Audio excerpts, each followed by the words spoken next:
through our roll call. Miss Alfonso Wells. Here. Mr. Miser.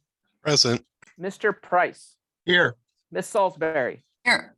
Miss Scales is unable to join us tonight. Miss Stribling. Here. Mayor Schwartzwelder. Here. And I am likewise here. For public comment, we have Miss Sarah Crutchfield, who wants to say a few words about potholes on roads and pavements. Ms. Crutchfield, the floor is yours. Hi, good evening, everybody. This is the first time that I am here and done something like this because I just moved here from New York. And while I enjoy living here, one of the downsides I've noticed is for pedestrians, it's very difficult to walk without, since it's downhill, to walk without having some kind of worry that you may twist your foot, because we're always on our phones. Most of us are like, we're not watching. And I think that's something that I'm trying to take pictures of, just to show that maybe we can do something about it. And the other one is a stop sign. If we can put a stop sign between Milligan and Roslyn Street, because it's very difficult for the pedestrians, for the cars to look at the pedestrians, to watch out for pedestrians when crossing the road, because there's no stop sign. It's just one stop sign on a three-way intersection. So that was my other subject. Great, thank you. So just to restate, a stop sign, you're requesting us to investigate a stop sign at Milligan and Roslyn.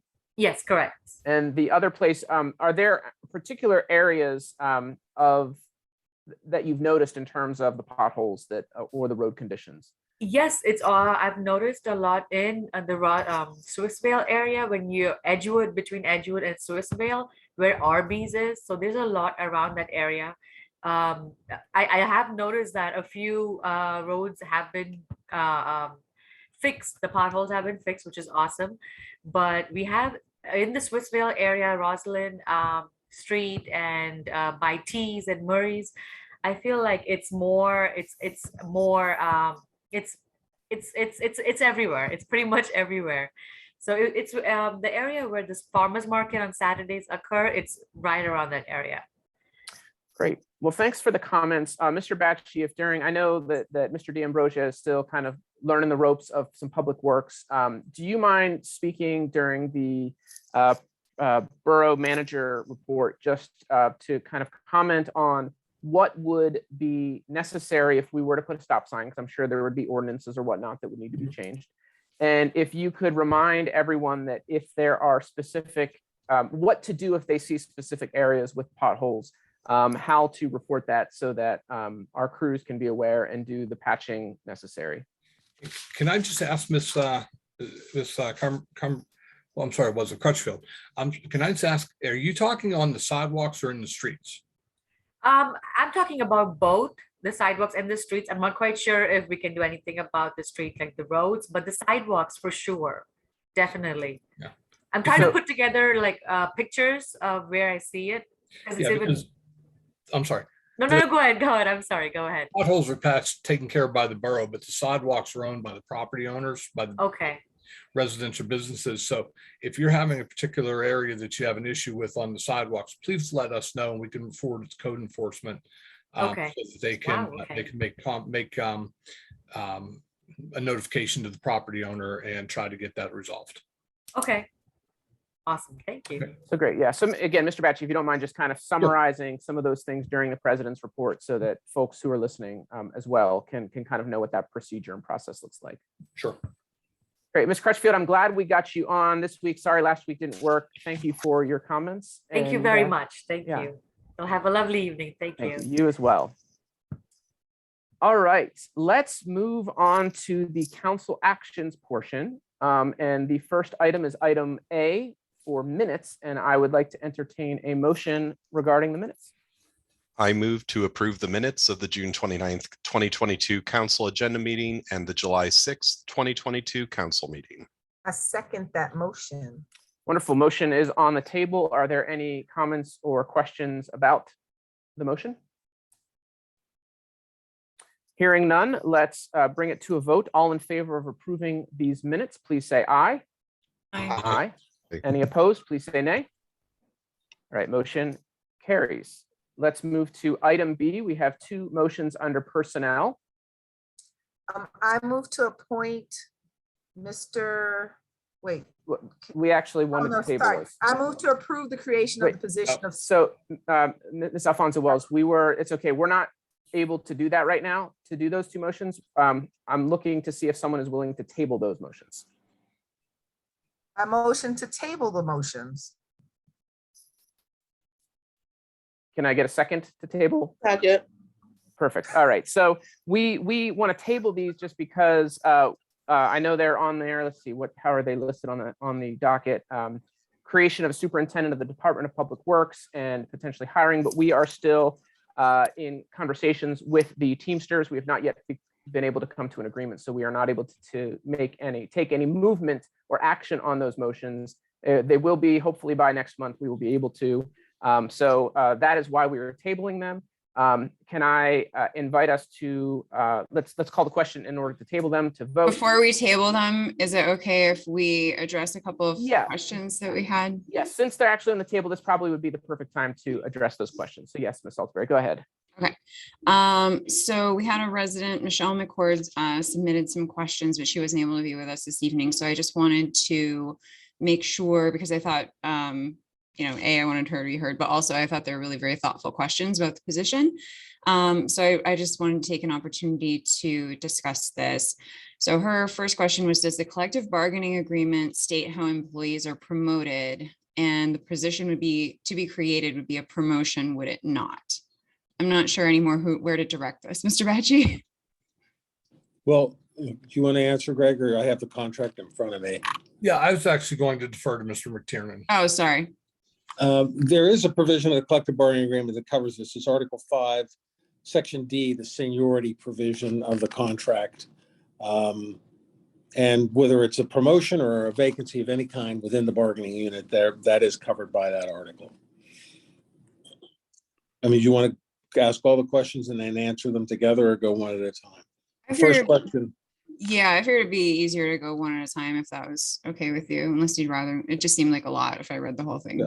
So any vacancy or promotion is covered by Section 5 D of the seniority clause. So how are job openings addressed in the collective bargaining agreement? Is this what we would call a job opening? That probably would be considered a job opening, and it's subject to bid, but even though there's a bidding procedure, vacancies go to the senior person in the bargaining unit, provided they're qualified for the job. But seniority is the key factor, provided they're qualified. Okay, so it would be offered to the most senior person, and then if they didn't want it, any less senior individuals would have an opportunity to go after it. Well, sometimes the jobs are posted for bid, but if there is a position that it's clear the most senior person is qualified for and is interested, that would be, in essence, the senior qualified person is entitled to the vacancy. Okay, and then that might address her next question, which is, were all public works employees given an opportunity to bid on this position? Well, it's in a sense they're all, everyone who's qualified is able to bid on a job, but if the person who's under consideration is the most senior, obviously the most senior person who's qualified gets the job. Okay, and then the next question on sort of the same theme, how can a person be appointed to a position with a union contract in place? That would seem to circumvent the process. It sounded from what you described that this is the process that's in the union contract. Yes, yeah, that follows the seniority principle. Okay. And then her last question was, if the newly created position allows for the individual to do the same work the crew is doing, is that considered doing bargaining unit work even though both positions are unionized? The person in question would be entitled to do bargaining unit work because they continue to be a bargaining unit member. It's a superintendent position. It's not a supervisor position. It's actually within the bargaining unit. It's not a supervisor or management position, someone who disciplines employees, or it's more of a working foreman position. Okay. I think that to me, I think that addresses all of her questions. I'm not her, of course, so I can't say, but to me, it sounded like that hit on all of the topics that Ms. McCord was interested in. I hope And so. If there any need for clarification, just please follow up with me and we'll provide that. the union stuff is very complex. So I'm glad that we have advice on that, because it is, every time I think I understand it, there's another layer on top of that. So there's always more onion to be peeled with these negotiations and positions and bidding processes and so forth. So I think that's all. Real quick follow-up to those questions. Ms. Salisbury, thanks for asking them. Are the collective bargaining agreements public documents, or because they're personnel related, they are not shared with the public? What is the typical use of those? The actual agreements themselves are public documents. They are public. Not everything related to them, negotiation history, there are a lot of things that are confidential, but the actual collective bargaining agreements are can be produced or must be produced under the Right to Know Act. They are public documents. Okay. And do we have our collective bargaining agreement documents online anywhere, or is the only way for residents to get them to fill out to submit a right to know request? That's the way it's done in Swissvale, and nearly every other community you can make a request for them, but they're not posted. And there's nothing that bars you from posting them, but Yeah. most communities, they're not posted because they are more of an internal document. They relate to your own personnel. They're not a public document that governs how the citizens relate to the government. So those documents are usually kept as working documents within the borough, but that is one of the documents that is producible under the Right to Know Act. Is there an expense associated with producing documents under the Right to Know Act? There's no expense you can charge for. I mean, you can charge a nominal copying cost, but is that what you're asking? So the reason I ask is because I went to, I'm so sorry, I have something under my contact lens. The reason I ask is that I went to this municipal law conference in Harrisburg last week, and one of the presenters suggested just making things available because it's cheaper than having to fulfill a Right to Know Act request to just make things public. So that's why I was curious if there's some sort of, it wasn't a question I was able to ask at the conference, if there's some sort of cost to the borough associated with putting all of that together, or if perhaps it's more staff time to put together the response to a Right to Know request rather than just making something public in the first place. Well, I don't know. It depends what they mean. I mean, I really don't understand that argument about making everything public in the first place. You can't put all your documents online. I mean, it's relatively simple to produce them. The only thing the Right to Know Act requires is for you to produce documents. It doesn't require you to answer questions or anything like that. Okay. There's the nice thing about a Right to Know request is you have a record that you've produced it, and you have a timeline within you are producing it, and also you have a review process. So you don't inadvertently reveal something that is confidential, that's a trade secret, that has security implications, that is a private personnel, medical or disciplinary. So I think the Right to Know process is a good one. It's not necessarily a way of keeping things from the public, but it's a way of keeping track that you're doing it according to the law, because certain things under the Right to Know Act are private. You can't inadvertently disclose someone's social security number or their medical condition or the reason they asked for FMLA leave. Now, some things, you would easily, if someone, like we get requests all the time, like someone will ask for like a collective bargaining agreement. Often other communities will ask you in a Right to Know request for a collective bargaining agreement. And, Greg might just put it in the mail.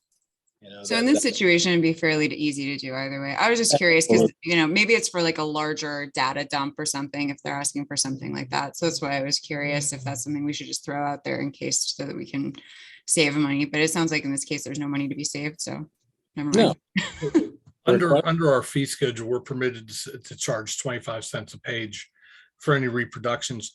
90% of what we get in, though, we provide digitally. So if someone would call me tomorrow and say, "Hey, can I have a copy of the Public Works contract?" I would just send them a digital copy because I have everything, I have all them scanned. So I would just send them a digital copy, and it takes 2 minutes. So, and we're not, as Mr. McTiernan said, you're allowed to charge reasonable fee. I think it's what says reasonable fees for reproduction of documents. And if we have to print 100 pages, well, we pay for the paper, we pay for the toner or the ink, you know, so if it's a big request, we will charge for it. If somebody wants a piece of paper, you know, a document on one piece of paper, takes more to fill out, to do a receipt, enter the 25 cents into the system. It would take, you know, $5 of Sarah's time to do all that. So it's, you know, cost benefit thing. But like I said, most of our requests, if we're able to fulfill them digitally, we do. Thank you.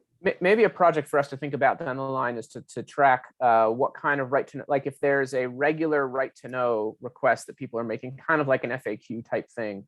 To your point, Ms. Salisbury, maybe it makes sense to make some of those types of things just public to begin with. So those are good questions, but we've kind of digressed a little bit. We do have a motion that is on the table right now. And so with this tabling of the motions for the superintendent position, are you guys ready to vote on it now? Great. All in favor of tabling the motions, please say aye. Aye. Aye. Any opposed, please say nay. All right, so item B, personnel, has been tabled. Let's move to item C, contracts. And this is a motion for SALT. I move to approve a contract with Cargill Inc. to provide road salt to the borough at the rate of $88.96 per ton for the 2022-2023 winter season. I second that motion. Okay, we discussed this last week, but is there any additional comments or discussion on it? So I'm gonna vote no, not because I hate like the idea of having salt, but just because I'm in my 5th year on council, and every year I've been on council, I've brought up the idea of looking for some sort of, I'm going to say, salternative, because I'm just hoping that we can find something that's a little bit more environmentally friendly. And we always say next year we're going to do that, and then the next year comes around and it's time to vote on salt again, and we never did anything. So I did a little bit of research after our conversation in our meeting last week, where there was some conversation about beet juice and sort of other alternatives being more corrosive. The information that I found, and actually some residents forwarded me some things as well after that meeting, indicated that it was less corrosive and less damaging, and it was better for the environment than having salt runoff.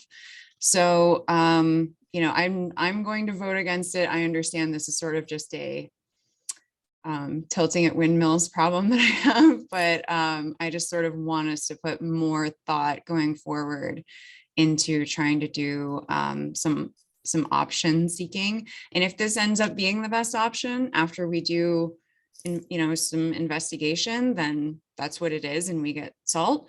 But I just am always frustrated that we never really put any effort into seeking other options.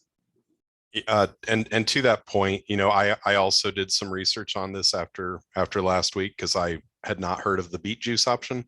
And I did see, you know, the most common green alternatives are calcium magnesium acetate and potassium acetate, which are readily available, but are typically extremely cost prohibitive. But I would be open to seeing quotes on those in the future, just so it could at least be public record how much it would cost us to use one of these alternatives.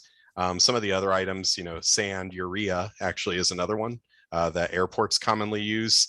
But go pee on the road when it snows. Correct. However, that does lead to algae blooms in waterways, so we probably would want to avoid that as well. Don't pee on the road. Exactly. So, I mean, you know, really the safest ones are that magnesium acetate and potassium acetate, but typically, at least what I saw, the cost was about 4 times what road salt costs. So obviously it's a challenge, but I do think we should know what options are available. And so I would be open to having, you know, those prices quoted, but I approve. I'm told in some areas that they have approved using fracking fluid on their roads in the winter. So I'm going to go ahead and say, let's not do that one. But I have heard that they do that in some of our neighboring states. The magnesium, what is it? Magnesium acetate? Yeah. Isn't that the one also that if you use it, it's not really good at very, very low temperatures, and we get very, very low temperatures? I'm not sure if that was the one, because I know we always try to salt our walk specifically with Mhm. things that don't hurt the dogs. Their little paws, they get burnt. But I know that after a certain temperature, it doesn't work. So I don't know, like, because we do pride ourselves on making sure that you get a little bit of grip as you're going into the wilds of Pittsburgh, past Regent Square, where Right. they don't seem to do the roads. Yeah. So they have a bigger budget.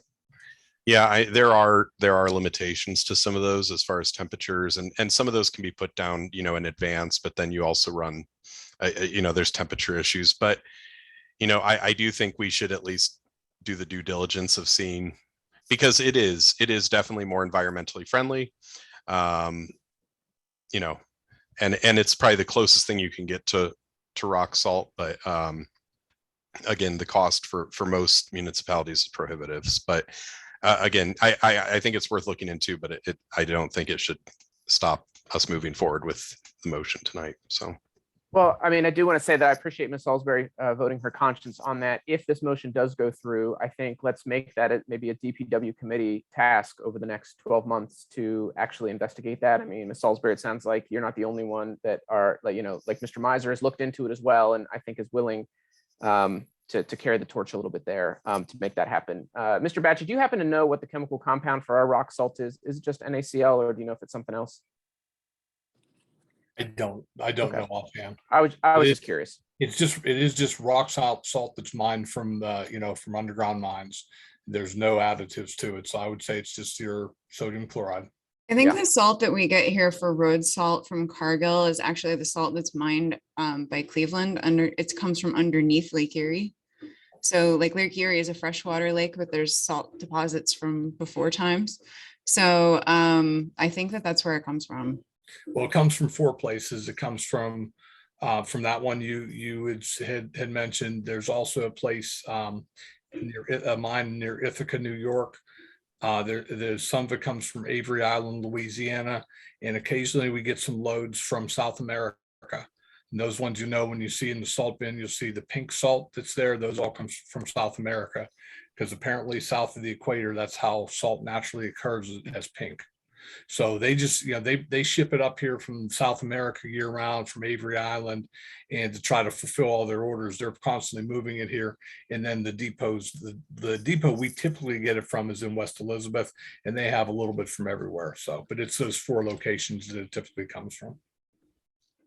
And just as a quick tidbit, and then I'll move on from my, the initial, because I did see some per tonnage prices online. The price in our proposal here is $88.96 per ton. Some of the ballpark figures I saw for the CMA, which is the magnesium acetate, is around $300 to $400 a ton.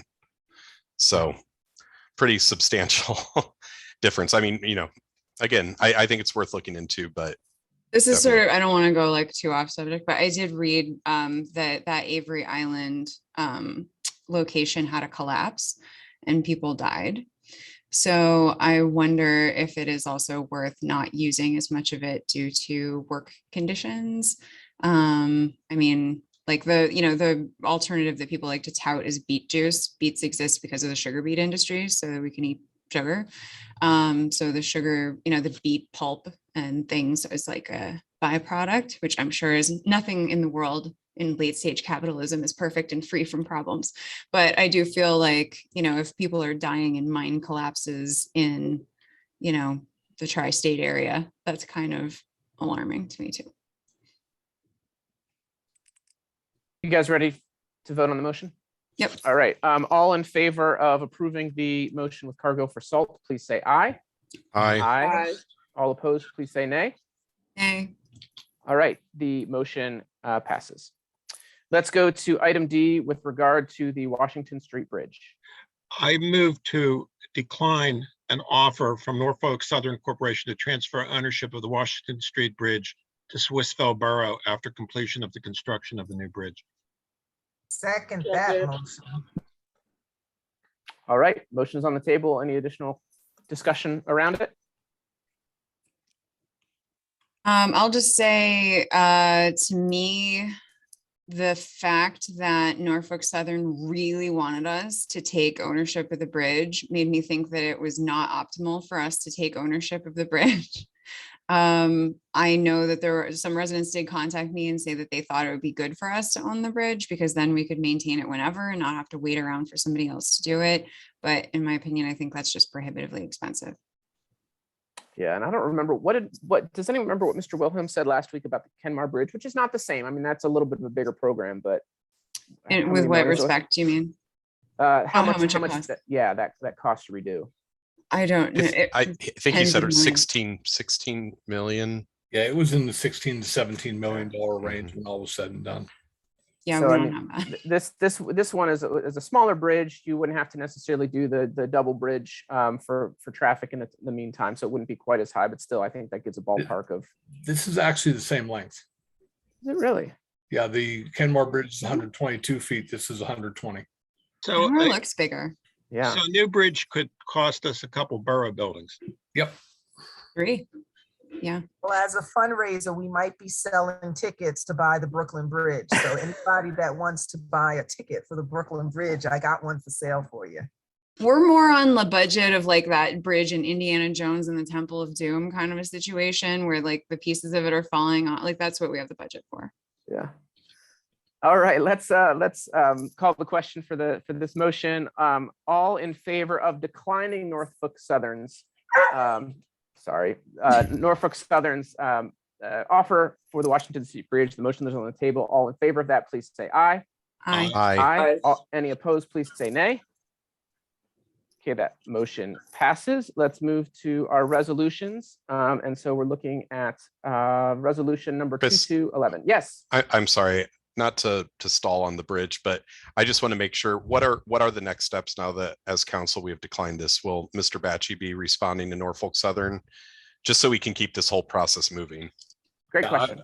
I will respond to Norfolk Southern tomorrow that you have declined their offer and that we hope to move forward, hope that they move forward with the new bridge as soon as possible. And then we need to reach out to PennDOT and ask them what they're going to do to ensure that happens. And also, and if that doesn't happen, then maybe Mr. McTiernan can reach out to the Public Utilities Commission. Thank you. Great. And would you mind contacting Port Authority as well, since they were part of that conversation? Make sure that they're aware of. Yeah, I'll copy them on the letter to Norfolk Southern. Wonderful. Copy them and PennDOT. Sounds great. All right. Let's move on to resolution 2211. I'll entertain a motion for our resolutions. I move to draft a cooperation agreement between Swissville Borough and Humane Action Pittsburgh for the development of a native species pollinator garden So, in Swissville Ms. Borough. I think we skipped one. Yeah, skipped a couple. Yeah, we're on item E, Am I- number 1. Oh, I have the wrong, I must have the wrong agenda. I have a G here. Yes, so we're 2 items before that on E. E. We're on E. It's okay, I'll read it. Oh, I move to approve resolution number 22-11 to support Senate Bill 912 and provide a letter of support for this proposed bill. I second that. Great, motion is on the table. Any discussion around this? All right, I know we kind of adapted. This was tabled 2 months ago. We updated some language. I know Mr. Batchy has drafted the letter of support that would go out and asked Ms. Scales and Ms. Alfonso Wells to look at it. And so once he gets those thumbs up, if this motion does pass, then we can make sure that those things happen. Great, so all in favor of approving resolution 22-11, please say aye. Aye. Any opposed? Please say nay. All right, motion passes. Let's move to item F, the borough building and the liaison positions for the building committee. I move to create several municipal building construction liaison positions to be filled by borough residents who have engineering or architectural experience and approve advertising to fill these positions. I second it. Any discussion? The only thing that I wanted to comment on is, do you think instead of just putting it open-ended as several, that we want to cap it at like, amend it to say 2, for instance? Just so that, I mean, I think there can be too many cooks in the kitchen. in these conversations, and I don't know if we want to kind of set for ourselves a cap on those positions.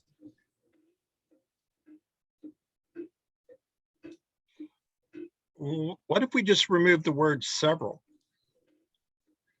And just say that we're creating liaison positions. I'd be okay with that.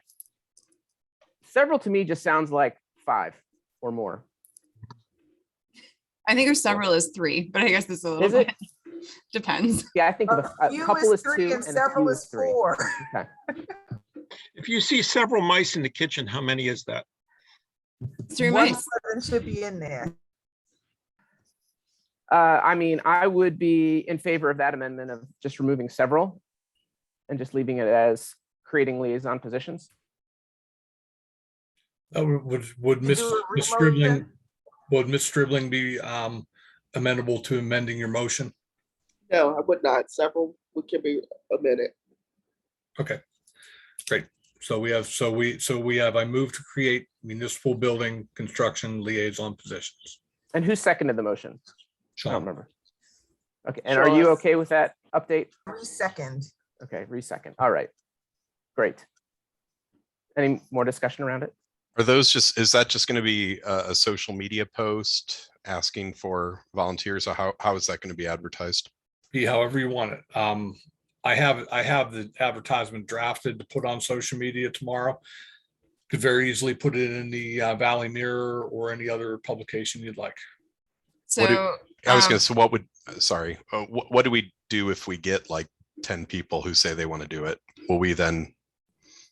Well, the discussion last week was, we would accept them to a certain date and then do interviews before the August 31st agenda meeting. So Similar to how we fill the other boards and commissions. So as an aside, this is from before you were on council, Mr. Meiser. But technically there is a position that exists of liaison to the police committee. And that was created because a specific person in their community asked for it to exist. And then basically I asked if people on the committee were okay with that. And that's kind of how it came into being. So if somebody ever wants to formalize that concept or turn it into, something you can apply for, whatever, that's also an option. But I just wanted to bring that up because this concept exists from before. It's not like the first time we've tried this idea. Yeah, and actually that was the inspiration for Ms. Scales and I when we kind of talked through this and brainstormed. It was exactly what you said, the liaison position that you created with the police committee that kind of was the brainchild of this. Yeah, so I think that it would be just to, I don't know if there are individuals from the community that you want to tap on the shoulder. I know personally, I wanted to reach out to Mr. O'Connor, who had applied for planning commission, because he does have an engineering background, and I think that he'd be great for this, to see if he would have any interest in applying for it. But I think let's just do social media. Let's figure out how, put it on the website, all of those things, the best way that we can get the word out to residents. My wife is an amazing structural engineer. Would she be able to apply for this, or are family members not? I don't see why not. Okay. She's not attached at your hip. She has her own specialty. Oh, so she- absolutely. I know nothing about structural engineering, and she was dissecting the announcement about core borings when I told her about that. So she's already getting into it. So My husband had a position on one of the committees, so I think, it's not, as long as people don't vote to like install their own family members or whatever, I think it's okay. Sounds good. All right, well, let's call the question. All in favor of adopting the liaison positions for the building committee, please say aye. Aye. Aye. Aye. Any opposed? Please say nay. Aye. All right, hearing no nays, that motion passes. So Mr. Batchy, if you can have that advertised, and if you want to just kind of run by either the building committee or myself, kind of when you want to put the deadlines for that, so that we can get that information in before the 31st. Yeah, I was just thinking to put the deadline on the Friday prior on the 26th, and we could send everything out to the council on Monday and have the interviews on Wednesday. And I think just based on how the number of applications we get, we'll decide at what time we do the interviews. Yeah, sounds good. Okay. Great, thank you. All right, let's move to item G now. Item G, sub item 1. Ms. Alfonso Wells, I don't know if you want to make this motion now since you started it before. Try, since I jumped ahead of myself, but I move to draft a cooperation agreement between Swissvale Borough and Humane Action Pittsburgh for the development of a native species pollinator garden within Swissvale Borough. Second. Great. So this is something we've talked about for the last couple of months that Ms. Salisbury brought to us through her connection with her dentist. And we decided at our agenda meeting to break it into 2 separate motions, one specifically to deal with the agreement, work out an agreement of cooperation with, and the second to deal with location. So for this first motion, are there any other points of discussion that you all want to make regarding it? So would this be sort of our usual practice where Mr. McTiernan drafts a use of the property type of an agreement and then council votes on it and we get that signed?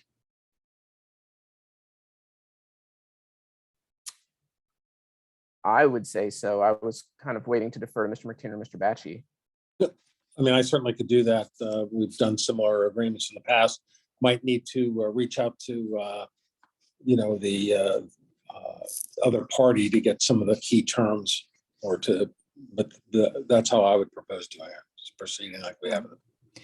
One thing I did want to mention in terms of timeline is I spoke to the folks from HAP, and they are telling me that they would like to see if they can get started in September, if at all possible, because they are a little bit nervous that starting later would cause the clover to rot in the ground instead of really like take root strongly before it got cold. So if it's possible I think it's based on the calendar that we have, because it's, we'll have an agenda meeting at the end of the month. And then if we have to vote on the contract, I'm just looking at it for like timeline reasons. And then the September 7th is our next voting meeting. So then they would be able to start after that. And then on the subject of property, if we did choose the Edgewood gravel lot, then I've been speaking with Mr. Batchy because the Water Authority had been parking some stuff there, but they can relocate it and move it over behind our borough building so that the work could continue there. I just wanted to let people know that so that they have all the information. Any additional comments or questions? Okay, let's take our vote. If you vote to approve the motion as read for this agreement, please say aye. Aye. Any opposed?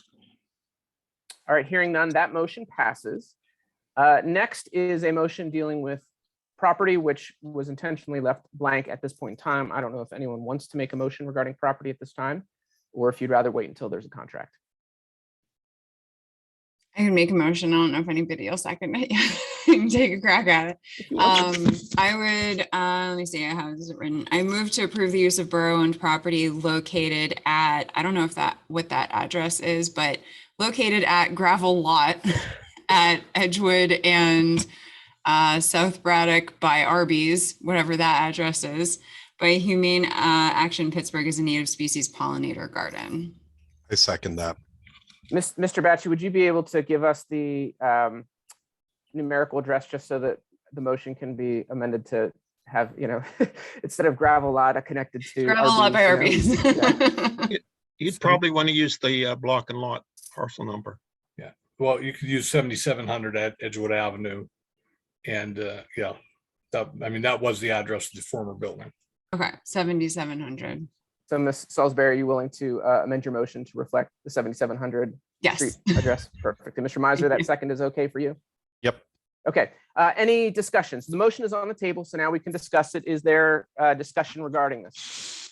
Yes, I would, as I said last week, I want to do a walkabout with HAP at least 2 locations that I have seen. I know both of them are pretty good locations, but I want to talk with them and have them show me the things that they would do and the stuff for the different locations. So I asked for that last week. I would like a walkabout, but I don't know. I mean, I didn't specifically ask anybody to contact them, but if we could contact them and get some council members to take a nice nature walk with HAP, that would be nice. Yeah, I sent out an email. I I sent out an email to everyone on council with Shannon Dickerson's email address so that you would have her contact information if you wanted to set anything up like that.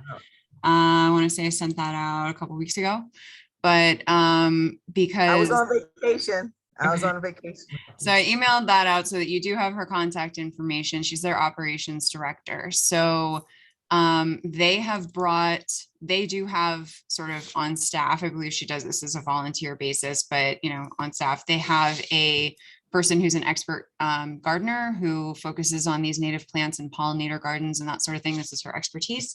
So they have been, our first pass through was we did sort of a share screen virtual walk through Swissvale on Google Maps, like Street View style. So then they also came out recently and sort of tracked the sun and looked at what, because Shannon and I just had a conversation about this. So they tracked the sun, looked at how much shade each property gets, what they would be able to do best, essentially. They will do what we want. I want to make clear that, but their preference of what they feel would be easiest and would have the best outcome is that 7,700 gravel lot, because it is barren right now, so they can put whatever they need. They don't have to sort of do what the Flax project folks did, where they stretch out the plastic sheeting and kill off grass and then dig things up and all that kind of stuff. It's just a blank gravel canvas as of now. So they would be able to dump, everything on top of it that they need. Also, they felt that with the amount of shade and so forth that's there, they would be able to have successful plantings there.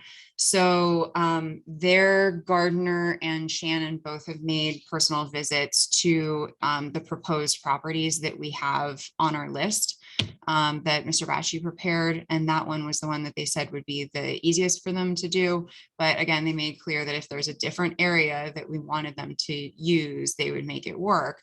But that's just the one that they felt would be the easiest and most successful one on their end. The other thing I do want to mention about timeline is that these are not plants that you can just like buy at Lowe's. These are plants that have to be ordered from specialty vendors. So because they are native plants and because they're sort of special plants, they don't just have them like, I don't know, a rose bush or something like at, Lowe's in the garden center or whatever. So they would like to know if possible sooner rather than later, because there is a lead time. It's not like they can swing by a nursery the weekend before they do all of the work. They actually have to have everything ordered ahead of time. Definitely. I think I probably was out of town when the emails went around, and I didn't have the best of email access at the time. I'll send it to you right now. Thank you. I would like to see if I can meet with her and go look. I mean, I'm free this weekend. I know that might be a little too quick for professionals to just like, and everybody has plans. But if I could, look this weekend or next week, I love looking at this stuff. So I'm not being obstructionist. I just want to see what it is and have them tell me as I look. I'm a touchy person. I like to touch it. I promise not to sniff any dirt wherever. I just sent her email address to your Gmail account so that you'll have that. I think they're very eager to get started. Like I said, they really want to get things ordered. So I think that they would probably work on whatever timeline works for you. I don't want to speak for them too much, but she did offer to be here tonight if anybody wanted her to be here tonight, but nobody asked me to. So, but I think she would probably be able to figure something out. But their concern is just they want to make sure that they get everything ordered early enough and that they have enough time to get it in the ground before it gets cold.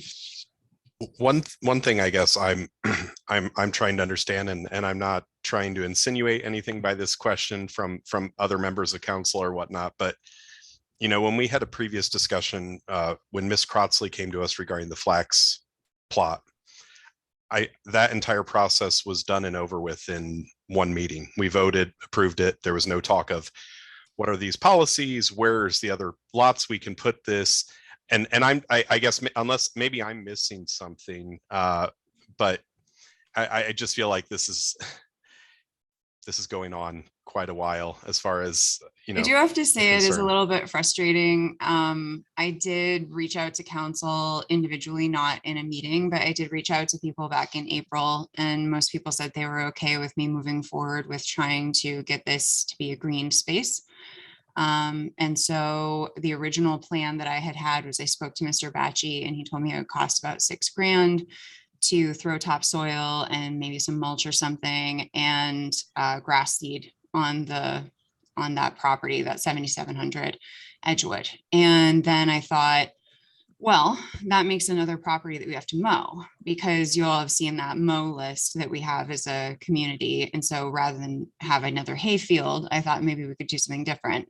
So I was getting a crown redone and ended up having an opportunity to talk to my dentist about their bee and pollinator initiative, where they were trying to, because they're an animal organization, right? They're trying to help animals.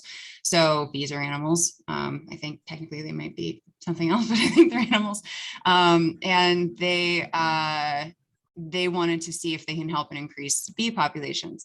So I then got them to commit $10,000 to the project. I personally have committed $1,000 to the project because I like to spend the money, the many lucrative dollars that council gets me, I try to spend back on the borough. So I committed $1,000 to the project as well. And then I presented it at council, and it was sort of as if, I was very surprised at kind of the pushback and the length of time that it has taken. So it has been a few months, and we are getting close to a point where they will not be able to do it this year if we keep dragging this along. Like, they will have to do it in the spring. So they're having a gala in November, and at the beginning we had started it early enough that they were she told me that they were really eager. They were hoping to present like an all finished pollinator parklet, on a big visual at their gala in November. And we're getting at the point where they're going to be able to install the clover and some of the plants if we are able to get them in there in September. And then it might have to wait until March, or maybe even April, May, because you have to remember, like, the plants that we're used to sticking in our gardens have been bred for generations and generations for hardiness and special characteristics. These are things that are native plants to America. They do not have all of that special breeding in them. So I would like to get it moving instead of pushing longer, because even though we do have to approve the contract later, if we approve a location now, then that allows them to create a whole plan, because they have to sit down and figure out how many pounds of clover seed do we need, how many of these plants do we need to order, all of that kind of stuff, and that kind of thing takes time. So I do want to see if we can not make it take too much longer.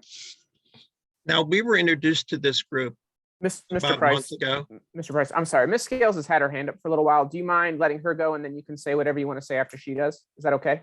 Sure. Great, thank you. Ms. Scales, go ahead. Thanks for joining us. Thank you. I missed the first 30 minutes due to traveling. So if I say something that's already been covered, please forgive me, because I missed the first 30 minutes. I do recall you reaching out to me in April saying, hey, what do you think about throwing some mulch and trees in that space? Greg says it will cost $4,000. So the first instance of me learning about Cap Hive bee program and the native species planting and the overall program is when it was placed on the agenda. This was not something that I had a prior knowledge or insight about, because I actually said to you, $4,000 for mulch, we can get that for free. Leland gets mulch for free all the time. And the difference between what is being presented to us versus Ms. Crossley is there's a lot of upfront details that we got from Ms. Crossley.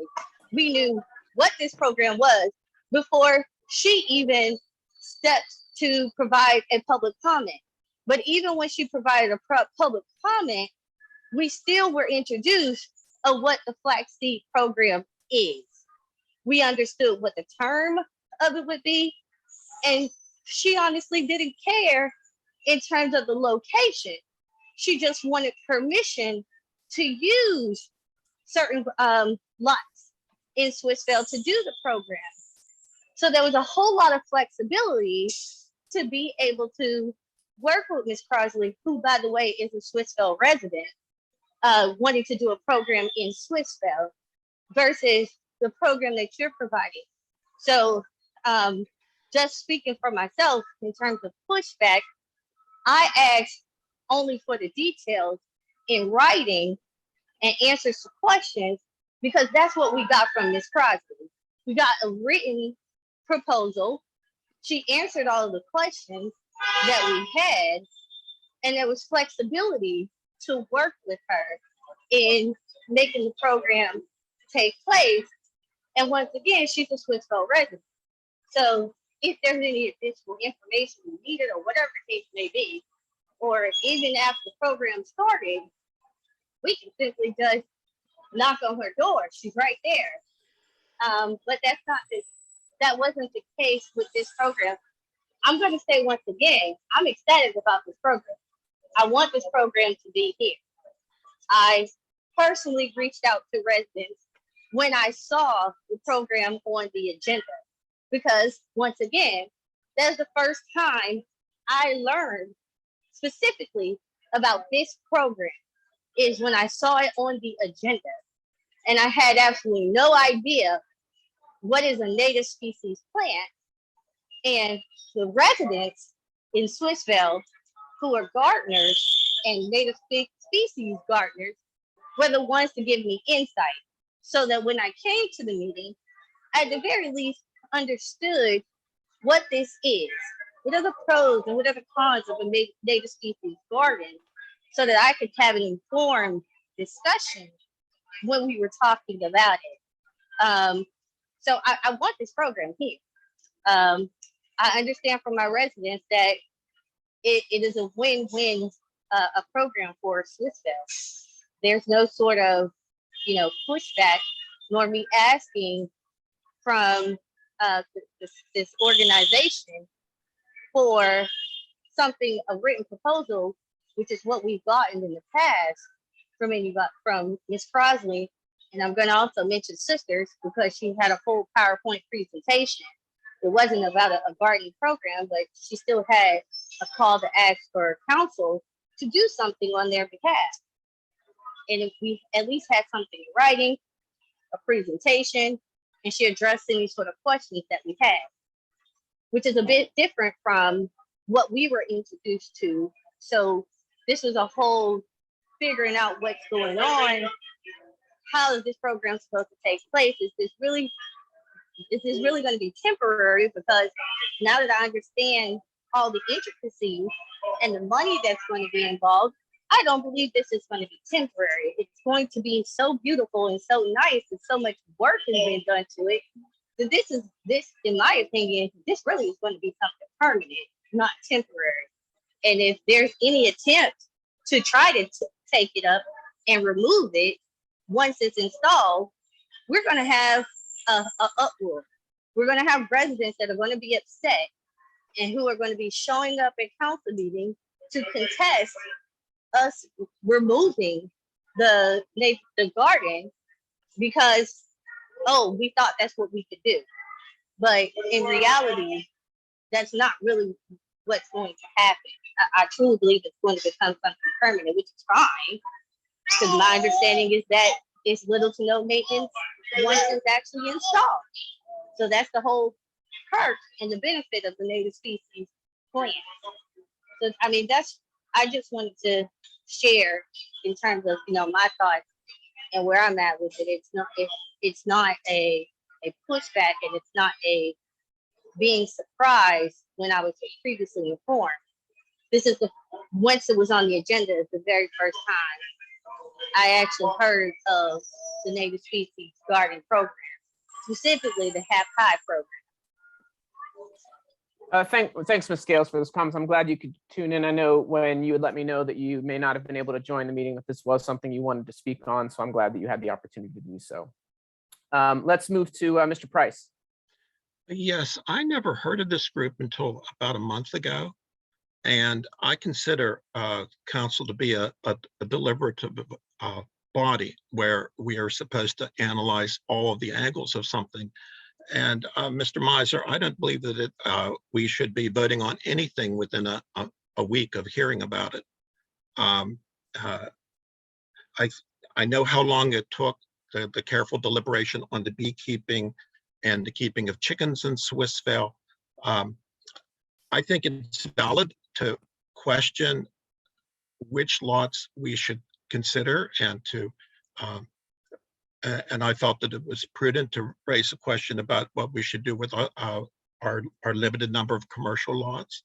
I did not expect to be chastised for that or attacked on social media with snide comments from another council member simply for asking the questions. That's my job on council, is to ask questions and try to make sure that we think about all the angles. And I think it's disingenuous to complain that this group has to make a September planting when we just found out about them a month ago. Government takes more than a month normally to make long-term decisions for the borough, at least for responsible people to make long-term decisions for the borough. Now, I love the project. I don't have any objections to it going on the gravel lot as long as it's an experimental or temporary project, just like the Flax project. I just don't want to tie the hands of council in future generations by permanently taking potential commercial land off of the table. Just like I don't want to tie the hands of future council by agreeing to take responsibility for a bridge. Thanks, Mr. Price. So just a couple comments I wanted to make. I did want to say just publicly that I know that early on I had given some pushback to the location. I still don't know what we're going to do with our salt bin. I mean, that's still just an issue, but I think it's evident that we need, I think, move forward with this, kind of to Mr. Miser's point. I think that, so my intention, I think we'll do a roll call vote when we do vote, when everyone feels like they've been able to speak, but my intention is to vote yes on this. I do think that I'm voting yes with a couple of kind of asterisks to that. One is that, this is, as Mr. Price just said, that this is kind of experimental. I mean, it might be the kind of thing that is residents love, and maybe we never want to take it away. And hopefully that is not the case, but that if push comes to shove, that this is a borough lot, we may need to do something else with it in the future. And we, whether we are on council or whether that's years beyond us, that is always at the purview of the council to make those decisions. The reason I'm voting yes, even though I know I've heard from Ms. Alfonso Wells and even Ms. Scales, I know have expressed a desire to kind of say like, well, are there other spots that we should consider? What I've heard from the resident feedback is, and not just like residents saying, hey, I want this because it sounds cool, but people like Dr. Mercurio that have a lot of data that goes into why this is beneficial, not economically, ecologically, positive for the environment to doing this, dealing with permeability and all those types of things. So my desire is to vote yes, and that we can move forward with this. Now, I think the burden of responsibility on people who might want to go to a different place is on them to show the data or prove why we should go somewhere else. And so maybe I'm wrong in this, but even if we vote to move forward with this at this location, we could always make another motion next month. Someone can make another motion to upend that and go a different location. That would really throw a monkey wrench in things. But again, I think I'm in favor of this because the burden of to this point, the data has shown why this is the best option for us to do right now. If others feel strongly differently, the burden of proof is on you to kind of convince us otherwise, if that makes sense. Can I add just one thing? Yes, sure. So I just wanted. Oh, yeah. So sorry, I didn't see your hand because it blended in with the Starship Enterprise. Yeah. I'm sorry. I just quickly wanted to say, look, I like the project. I like what it is. I was out of town for 2 weeks and I didn't get to participate in a lot of the conversations that were taking place. all I want to do is do my due diligence and have a walkabout. That was, I asked that. And I like the pawpaws. If they put a pawpaw, I'm all for anything with a pawpaw tree. Pawpaw, because I'd go over there and I'd be reaping the fruits. And you'll be like, what happened to the pawpaws? That would be me. So my whole thing was, I just want to, have them tell me and look at it. You can look at all the drawings that you want, but actually seeing it in real life and having someone tell you what they're doing and show you what they're doing in real life. The same way I wanted to go up to the to Forest Hills to look at their building, right? If I'm going to say I want it to be sustainable and here is the epitome of sustainability that we have in our region, then I wanted to see that. And I wanted to see how it worked and what didn't work. And that's how we found that out.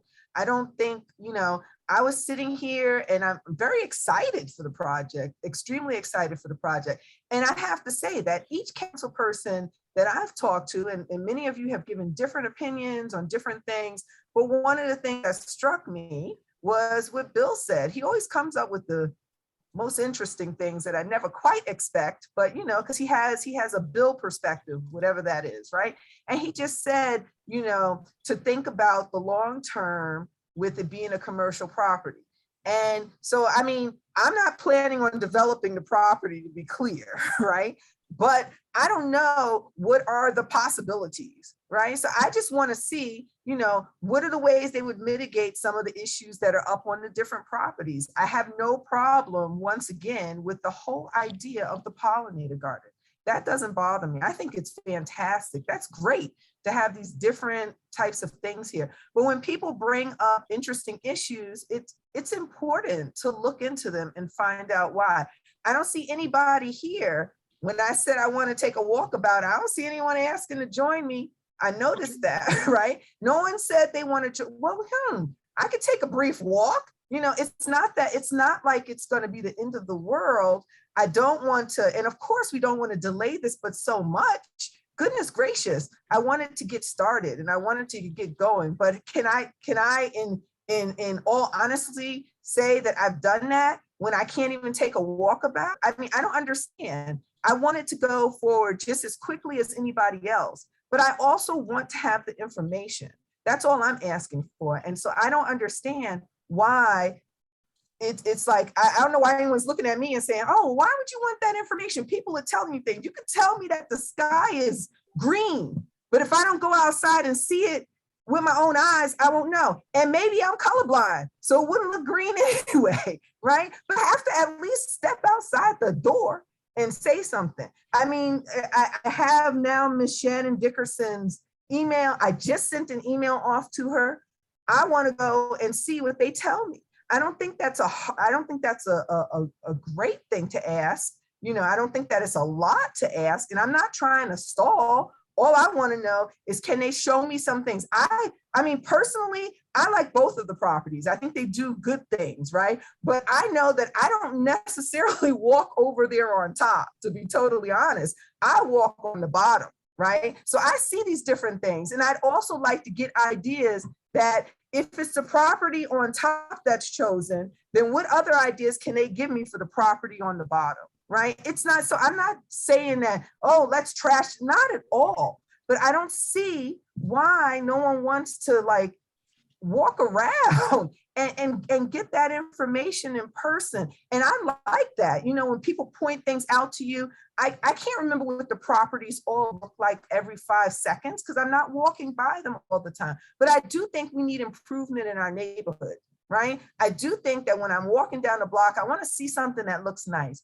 Or I want to go across the tracks and be able to see something over there that looks nice, besides the scraggly looking busway with a couple of something planted to make it a pretend green area, right? So I would like that. I want to be clear. That's what I'm looking for. I'm not in opposition to anything. What I want is I want them to show me. And I didn't think that was a lot to ask for someone to take a walk around. And I asked for this last week too, right? I did. So it's not like I'm coming out of the blue with that. And, I can only do but so much. I was gone for 2 weeks. I deserve a vacation, right? I'm sorry I wasn't here for the 2 weeks that I was out in this country, and it felt good. It really did. But now that I'm back and I'm settled in, I am more than willing to go do what I need to do for my neighborhood and with all of you. And I know none of y'all gonna show up. It'll just be me and Shannon, and that's okay, right? But at least I want to make the effort to have them show me. That's all. Okay, so I've been making the effort since April. Ms. I just Salisbury, wanted sorry. to interject because I deferred to Sean. I know I see Josh's hand up. I do just want to say, I looked up the real estate record for this property, for this parcel. We acquired it in 2001. Nothing's been done with it since. The last recorded real estate transaction was in 1985. This property has been vacant for almost as long as I've been alive. I was born in 1982.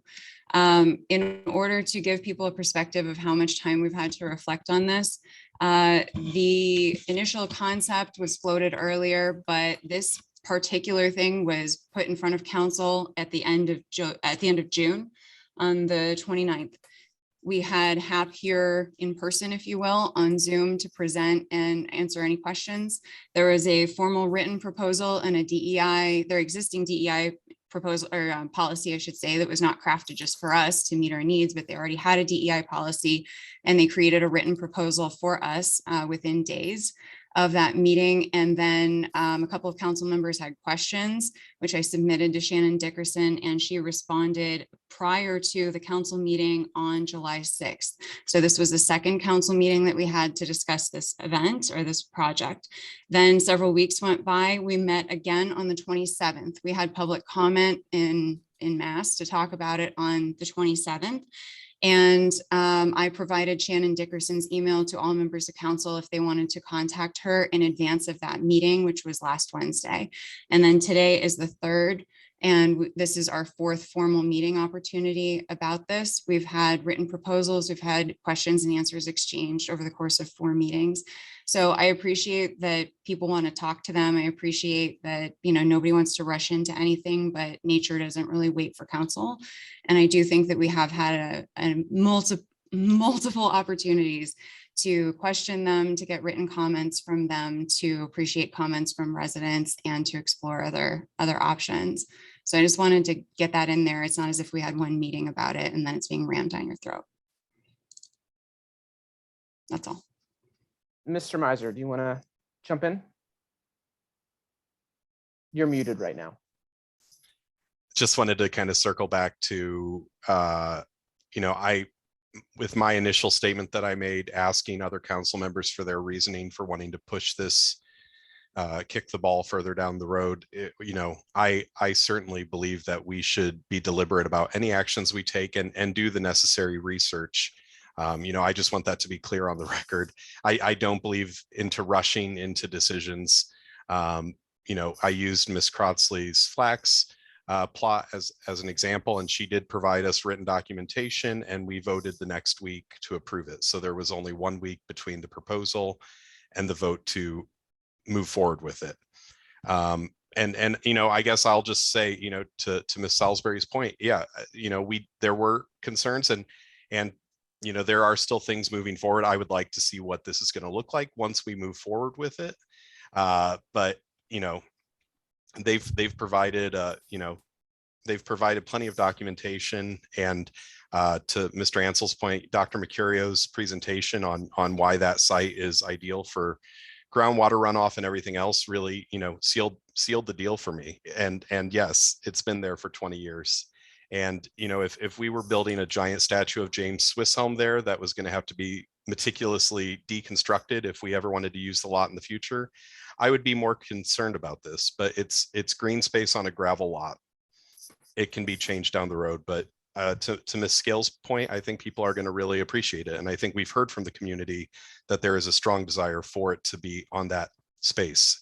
We've received more public comments about this one item than any other item that has crossed our desks, our virtual desks, since this session of council has started. And as a body who acts on the will of the people, I think that's why I'm voting to move forward on it. So that's all I have to say about this. Thanks, Mr. Miser. Let's go to Mr. Price, and then I'd like to call the question. Seeing no more hands raised at this point in time. Go ahead, Mr. Price. I would just reiterate that this item was added at the last minute to the agenda for the June 29th meeting. That's 35 days ago. And I don't understand the upset about us asking questions and just trying to figure out what are the borough's best options. I think that having this to a vote tonight in 35 days is pretty darn quick. And it's not like we've been sitting on this for in excess of 20 years. But we were only introduced to this group a month ago, 35 days ago, June 29th. Thanks for those comments. Well, let's call the question.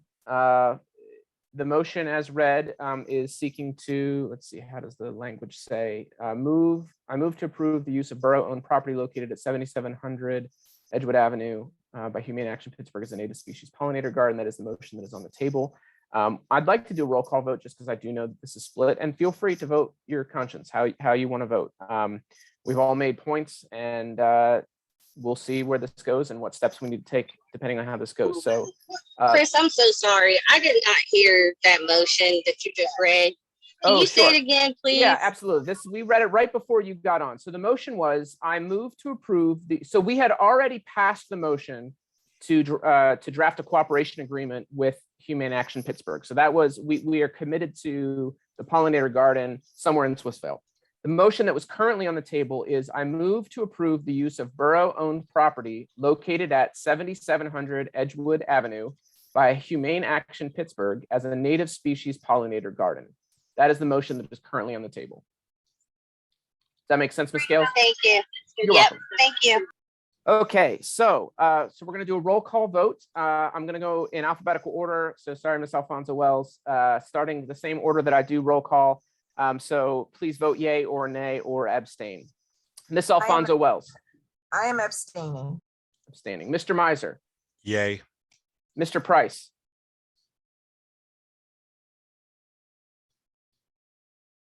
I think we lost him. Oh my goodness, he is not on. We lost him. Okay, well, hopefully he joins back in. Ms. Salisbury. Yes. Ms. Scales. I'm abstaining. Ms. Stribling. I'm also abstaining. Okay, I am voting yes. So that's 3 yeses and 3 abstains. What does that leave us? We need Mr. Price to come back on. Mr. Price, we lost you right as it was time to vote. You're muted right now. Do you vote yay or nay? I'm sorry, I missed it. I keep losing my connection. We have 3 abstentions and 3 yeses right now. 3 abstentions and 3 yeses? Yes. I will abstain just to give Shauna an opportunity for her walkthrough, and I'll come along with it because I like those sort of things. I still have fond memories of the Forest Hills Municipal Building tour. I was on that one too. Mr. McTiernan, where does that leave us? 3 ayes and 4 abstentions. Actually, abstentions are not counted as no's. A majority of a quorum voting, a majority of those voting actually carries the vote. Even though you have 4 abstentions, they're not counted. So once you have a quorum present, the majority of those voting carry the day unless there's some specific statutory provision. So it does pass. Okay. So thank you for that, because I had no idea what we're doing with that. Okay, so the motion passes. I know this has been, that there are questions. Ms. Alfonso Wells, I still hope you reach out to Mrs. Dickerson, I believe her name was, Shannon Dickerson, for the walkthrough. Let us know. Mr. Price said he'll be there. If it fits in my schedule, I'd be happy to go and chat with him a little bit. But as of now, I'll just say, I know they would be happy. They would be super happy to come and walk around and talk about plants with you. These are the most plants loving people I've seen outside of our gardening community here in Swissvale. And I know, I never like a vote that is split like that, but we do need to move forward with things. As of now, this is the plan going forward, and it gives the borough and Humane Action Pittsburgh some time to begin the preparations and planning. So I don't know if there's anything more for me to say about that.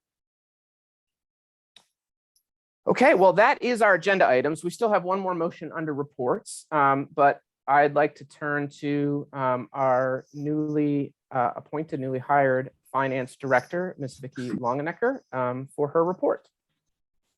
Good evening, everyone. Okay, I took the figures from 2021 and 2022, just to give you just a few items here. The current real estate is up $364,156, but we did raise the millage also. The prior years is up $16,326.65. Delinquents are up $14,425.62. RAD is up $30,098.55. Excuse me. Real estate transfer tax is up $4,512.72. EIT is up $48,032.25. EIT delinquent is up $7,477.41. Now the LST is down $2,426.99. And the amusement tax is up $8,708.75. And that concludes my report. Great, thank you, Ms. Longenecker. We do have a motion that we need to make to approve our paid bills. I don't know if someone would be willing to make that motion. I just now closed the agenda. I got it. Thank you. I move to approve the Borough of Swissvale paid bills in the amount of $588,551.01. Second. That motion is on the table. Any discussion around it? Hearing none, let's vote. All in favor of accepting the paid bills list, please say aye. Aye. Aye. Any opposed, please say nay. Okay, that motion carries. Let's move to item 2 under our reports, the COG report, Ms. Scales. I believe they're still on summer break, so there hasn't been any meetings. Okay. I wasn't sure about that. I thought so, but thank you. Thanks for your report. All right, then let's move to Connect, Ms. Alfonso Wells. Yeah, so for our Connect report, we met today for our lead project. And I was with Chief Watson, and we were discussing, I don't know what we were discussing, Chief. We were having a discussion about how putting the program together and when we're finally going to start. So basically, we're just getting all of our ducks in a row, and that lead project will begin at some point soon. We're not allowed to say when, and we're not allowed to say who at this point, but at least we know that our cohorts are coming together, and we're being very deliberative about the whole process. And I really appreciate seeing Chief Watson there and all of his contributions to lead. It's really heartwarming. Thank you. And then in addition, Connect is also doing some big projects in terms of climate action. They're continuing with their climate action program, and they are making some, I don't know, some strategic moves in our region. Nothing we can talk about yet because we're just getting started once again with the process. We had, I wouldn't say they had a long summer break. They had a summer, they had a week-long pause or something like that because they still met all summer. Yes, Connect is fully connected and still rip-roaring. And once again, you will hear more about them next month. We'll just tell you more about all of their projects. Great, thanks for that report. For President's remarks, I have a couple of items. First, I want to note that we met for executive session for matters relating to personnel and contracts. The second thing I want to say is I just want to remind everyone listening that we have a process through the website called Notify Me. And Notify Me allows you to sign up for alerts and updates as they're posted to the website. And you can actually specify what category, whether it be deals with street sweeping or one of the new additions is building updates. I know a lot of people are very interested in the borough building process. And so you can actually sign up for that on the website, get email or text alerts every time a news story is posted so that you're not missing it, especially, you never know how those Facebook algorithms are going to treat you. You might miss that news if you just rely on that. If you are interested in doing that, if you go to our website under the news and announcements section on our front page, there is a little picture box that says stay connected that you would click on. And from there you can sign up. If you do have trouble, if you aren't able to figure out how to access it, needs assistance, the office is willing to help you. Their phone number is 412-271-7101 and their extension 6. And I'll say that again, just in case anyone was scrambling for a pencil, 412-271-7101 extension 6. And so that's just a great way to stay abreast of what's going on in the borough. Third is just an announcement. I've said this every month or every meeting about the ARPA survey. The deadline is coming up. It will be August 15th at noon. So you've got just under 2 weeks to make your voice heard on that. You can do that electronically. The info is on the newsletter website and Facebook, or if you would prefer to fill out a paper form, those can be found at the Swissvale Library or Borough Building. Next item that I wanted to highlight is this weekend, this Saturday from 9 to noon is the NEEDS gun buyback program. So Saturday, 9 to noon at, it is at NEEDS, correct, Mr. Price? Yes, it's in their parking lot. At their parking lot. So I think 9 to 12. 9 to 12. Yeah, that's what I had heard as well. Before we meet again, between now and our next meeting, the Woodland Hills School District, and I'm sure many other districts will be starting. So just a reminder for all residents to, make sure that you're being patient. It's never okay to go around a bus when it has flashing lights on. Be aware of kids who are crossing in crosswalks and the like, because there will be a lot more foot traffic, especially with Dixon Middle School being right here in our neighborhood. And the last thing I wanted to highlight is just to reiterate for you, Chief Watson, that we just want to ask the police to help assist with traffic at Church and Braddock during some of those peak hours. I haven't really been paying attention. I don't know if that has started happening or not, but just wanted to make sure I was pinging the radar to make sure that happened. Yes, that has been happening since last week. Perfect. Thank you so much. And that's all I've got. You're welcome. All right, Mayor Schwartzwelder, you're up. You are muted. Mayor Schwartzwelder, you are muted right now. We can't hear you. Okay.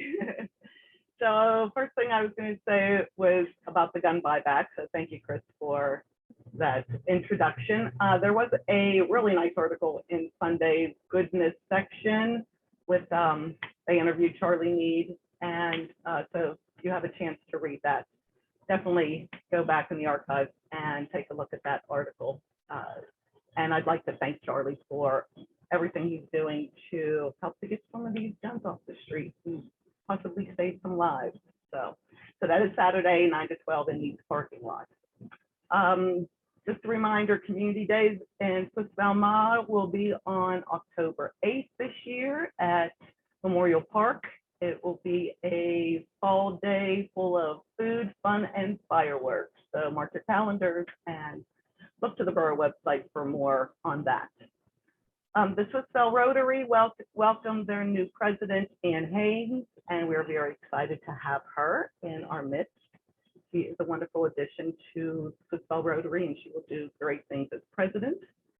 Also, the Rotary will be hosting its second trivia night on October 21st at Goodfellas Banquet Hall. So get your team of 4 together and come out and support this event. It was a lot of fun last time, and I hope to see a lot of teams join us. So the Carey Furnace, things are moving down there. They're, phase 2 is in full effect, and they're waiting for water lines to be installed and writing grants for the trails. And they're right now, Netflix is there filming the second season of Mayor of Kingstown. So if you see big trucks going through and a lot of commotion down there. That's what's happening there. It's pretty exciting. So if you have a chance, check it out. The enterprise zone has gotten the Urban Land Institute Advisory Panel report. The report will be discussed at the August 9th board meeting, and we will discuss new steps for implementation of the plan as we look to transform the organization and the East Shore area. And we will get a copy of that at the board meeting, and then I'll report on that at our next council meeting. SEDCO, we did not meet in July, but we are still going forward with the Hometown Hero banners. If anyone is interested, please pick up a form at the Swissvale Library or on the website. And the Swissvale Farmers Market continues every Saturday from 9 to 1 in the Noble Street parking lot. Please stop by and support our wonderful farmers market. And that's my report. Any questions, comments, or concerns? So I'm glad to hear that you guys are going to be talking about that Urban Land Institute findings from that survey a couple months ago. When you do bring that back to council to discuss it, are you able to send us electronic copies of that report to see as well? Yes, you will. I'll get copies once we have those. Once we have discussed them next week, then we will send all the copies to council members so you can. Perfect. Thank you very much.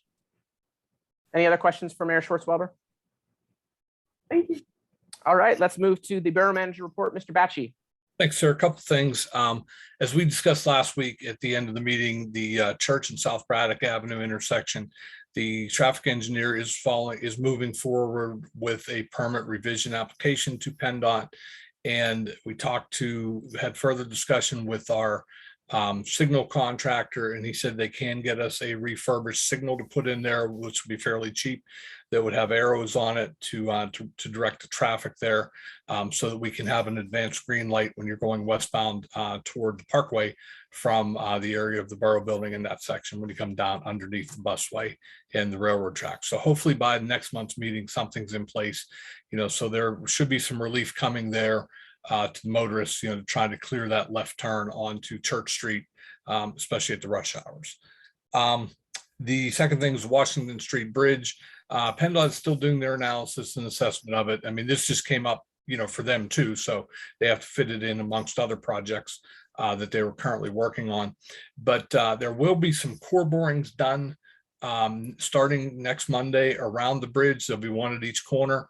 That they will actually be on, two of them will be on Palmer Street and two of them will be on Waverly Avenue, to try to look at the subsurface details of the soils there, so that when Norfolk Southern moves forward with the new bridge, that they know what the design is. They are actually, this is Norfolk Southern's design professionals doing the core borings that they've contracted with, so they can get started on the engineering for it. So if you see anybody out there on Palmer or Waverly next week, they are drilling 50-foot deep core borings, so they will be there for a few days. They probably can do one a day at that depth. And the last thing is to respond to Ms. Crutchfield's concerns. Anytime you have a pothole, there's three ways you can report it. You can report it by calling the office. You can report it on the website, or you can report it just by emailing administrative@swissvaleborough.com. We can't do potholes every day because we have patch potholes, but we will, once they're reported, they'll be on the list, and we'll get to them the next time that we do the repair potholes within 7 to 10 days, no more than that, hopefully. And with Mr. D'Ambrosio here, he's been doing a great job the last week and a half that he's been here, so I'm confident that he will get he'll get those taken care of fairly quickly. Great. And Ms. Scales has her hand up. Before we get to her real quick, I just want to add that if you see potholes, don't assume that Public Works sees it and knows about it. Sometimes, they don't necessarily drive around looking for potholes to fix. They usually have a target. So if there is a pothole, when in doubt, notify the office so that they can make sure that it's on their radar. Is that accurate, Mr. Batchy? Yes, especially if it's in an alley. you know, or a very lightly traveled road, because if we don't have a reason to be on there, like Mr. Ansel said, you know, we don't have the manpower and the time to go out there and just patrol and look for those. So, you know, if you see them, don't hesitate to call. If somebody else has called, you know, already called, I mean, you know, it's already on the list, and, you know, it's not a problem to take a second or third or fourth call. Great. Ms. Scales, do you have a question for Mr. Batchy? Yes, great. I sent you an email about this, and I just want to follow up about it, and not follow up because you ignore me, Doug. You never ignore me. I just wanted to bring up the kids' summer work program with DPW. Is that coming to an end soon because school is going in? Yeah, it will be, but unfortunately, most of them have already left on their own. Two of them one left for college this week for an early program. He was starting with. The other two they just announced on Friday that they weren't coming back, and I think it had something to do with the fact that their friend had left, and then the other two are leaving this Friday, so I only have one left. Can we do something with them, like maybe end of the summer work program picnic or something? Yeah, we can, if we can round them up, if we can get them to come back. Yeah, we certainly can.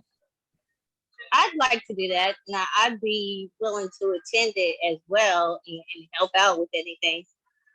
Okay.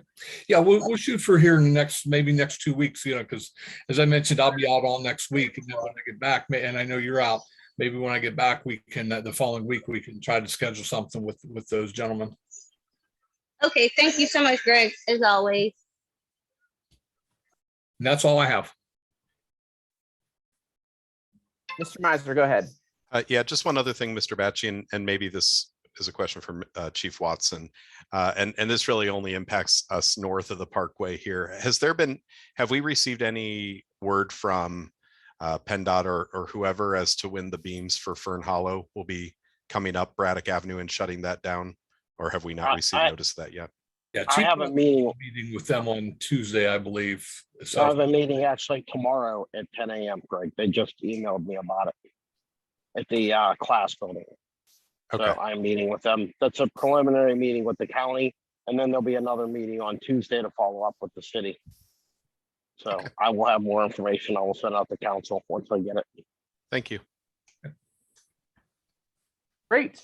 Well, thank you for your report, Mr. Batchy. We do not have an engineer on tonight, so there's no engineer's report. So let's move right to the Water Authority with Ms. Tracy Crombie-Collins. Good evening. This report is an overview of the Wilkinsburg Penn Joint Water Authority Board meeting held on July 26th. The Penvest lead line replacement program progress continues. 202 service lines have been completed, and the pace that has picked up but is still behind the expected productivity. The 1700 block of Miriam Street and parts of Harvard and Scheuer Avenues have active sites as part of this project. Final street restoration for the project can take up to 45 days. Penvest has $200 million for lead line replacement in the next state budget, but details have not been announced. The authority will hope to be able to expand the program with additional funds. Swissvale is a charter member of the WPJWA and needs to vote on an ordinance for the bylaw change to extend the life of the authority for 50 years. I have been in contact with Mr. Batchy, and he said that advertisement is going to move forward. So hopefully that will be on council's agenda in September to vote on. The Cary Furnace developer, RIDC, was not happy where the water line has already been installed, and it has requested that it be moved. This does not impact the phase 3 delay for materials. Other business was conducted. The agenda, the engineer's report, the report of management, and the previous meeting minutes are available online. There were 40 mainline breaks system-wide since the last board meeting, none in Swissvale. There were 242 additional service repairs, 26 of which were in Swissvale, and the service lines replaced include the lead line replacement project, and there were 17 of those in Swissvale. And then if anybody has or sees any water issues, please contact WPJWA customer service at 412-243-6200. And I'd like to add that there have been several issues submitted through the borough contact form that were forwarded to me. On July 7th, there was an issue reported about the 1600 block of Miriam Street. There was a water main break there and final restoration had been delayed by the contractor, but the final work was completed on July 20th. On July 18th, there was an issue reported about Gamma Way that is behind Leclerc Avenue. A November break did not receive final restoration at the time due to weather and should have been completed in early spring. The authority made a temporary update on July 20th, and the contractor, D. Pasquale, which was the same for the 1600 block of Miriam, made final restoration after the Miriam Street project was finished. The contractor had some internal personnel changes in project management, and the authority is confident that they are back on track and should not have delays if there are any other projects within our footprint. When a call comes into the authority regarding any type of restoration, the message is relayed to the distribution department manager, and the authority strives to address any issue like that in the same day or the next day. I'm happy to help with any WPJWA customer with issues, but the first question I'm going to ask is, when did you call customer service and what was discussed on the call? Because that's the information that I need to be able to research it with the authority management. So please, if you're having an issue, please call customer service and take note of when you talk or when you're calling, who you spoke to, and if there are any customer service issues. Per the authority management, issues like the Gamma Way incident should have been resolved within 3 business days if somebody would have called. I was not able to verify that anybody had called in prior to the borough being notified about the issue through the online form. If you are finding that you're not, that a 3-day turnaround is not happening, then the questions about customer service will help address these issues to make sure the process is in place correctly at the authority and address any training issues. And per my notes on 525, the fire hydrant that was leaking in the 7400 block of McClure Avenue was replaced on July 19th and will be reflected in next month's stats. And a large order of fire hydrants was received, which is good news for supply chain issues. And that's my report. Any questions? No, thank you very much. Okay, thank you. All right, let's move to the solicitor's report. Mr. McTiernan. Just very briefly, Mr. President, Ms. Crombie Collins brought up again the issue of the reauthorization of the authority, and I was planning on discussing that with the council and the mayor at the agenda meeting. I've also asked the solicitor, Mr. Alexander, to provide some additional background information for council's consideration. So I just wanted to alert you, I will be bringing that up as well, and that's all I have this evening. Great, thank you very much for that report. It is now 8:45, and I would welcome the opportunity. Yes. Oh, not yet. Can I have a little moment for one thing? Is it business? I guess it's new business. We don't have new business in our legislative meeting. We have new business in our agenda meeting. How much time do you need? I need 2 minutes. You may have 2 minutes. All right. So the first thing I want to say is that we had our edible garden tour. It was fantastic. and we had more new people coming down. I know we got rained out at the end, but we had new faces and it was fantastic. So that's one. Number two, our National Night Out, which Scheuer and Hayes always has now on National Night Out.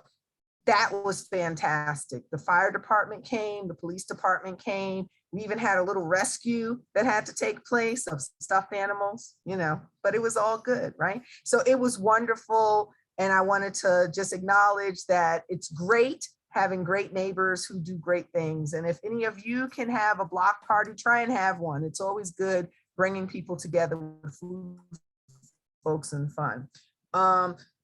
Again, Carrie Furnace on the 20th of August is having another open house. They're opening their, let me see, it's going to be August 20th from 1 to 5. Those who need a ride down to Carrie Furnace's, they'll be giving rides from 12:30 to 5 p.m. on a shuttle leaving from our library. So if you want to go down and get your special tour, that'd be great. They're going to have art workshops, local musicians, live graffiti painting, mini tours of the furnace, and blacksmith demonstrations. That's going to be August 20th, and admission is free. So this is fantastic. If you didn't get a chance to go down during Juneteenth, here's another opportunity. And if you want to save the environment a little without going down in a bunch of different cars, you can get a shuttle ride down there. And finally, I just want to say, because I can't avoid this, rest in power, Nichelle Nichols, because she just passed away. And she's the one that let me know that Black people could be in space and that they were in our future. So I just want to say, it breaks my heart that she's gone, but I know she's going into a better place. So Nichelle Nichols, this is for you. And I'm done. Great, thanks. That wasn't new business. That was like a report. So good. Thanks. Well, thank you for those updates and the tribute. Now we're at 8:48, and I'd love to entertain a motion to adjourn. Motion to adjourn. Second. All in favor, please say aye. Aye. Any opposed? Meeting's adjourned. See you guys in a few weeks. Live long and prosper. Good night, everyone. Good night.